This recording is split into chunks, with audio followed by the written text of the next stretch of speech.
जय जगन्नाथ सांग मैंने आज आम बार भोजी हो पे लगी जाइए समस्ते माछ धुआर भाकुर मुंड हाँ पूरा मनीष मुंड भाई आम छोटू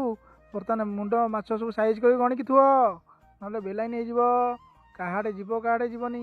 एपटे चुंगुड़ी धुआ चलती सेपटे भाकुर मुंड खाली फटो उठा खसी पड़ा ओहो बाबा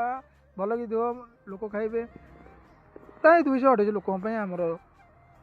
माछ घांट सादा बेसर खीरी खटा आउ घीअर्न तैयारी चली एपटे पिला लगी समस्ते समस्ते एपटे छोट पिला भी लगी देखुं खेलुं बैट बाबा ए धीरे मार ना खसी आहा डेई पड़ा रे तापर एपटे मो सांग मान 2 जन लगी पियाज कटाकटी चलती आखिर लुह सरुनी अरे सांग से थाऊ अरे आखिर लुह गली पड़ो ए रह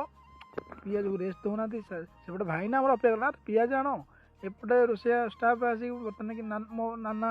आउ समस्त मिसी नड़िया कर दौरान वो काटुंट आम समस्त भोजी पूरा आरेंजमेंट पूरा रेडी एपट भी लोक खाया आरंभ हो लोक कहते बाबा बेसर घंटा फाइना खंड कर बाहर गेस्ट मैंने बस सांगसाथी मैंने बस अपेक्षा कला खायापी भोकर समस्त चल अरे उठिले तो खाइबा तापर आम खटी चली कथबार्ता चली सेपटे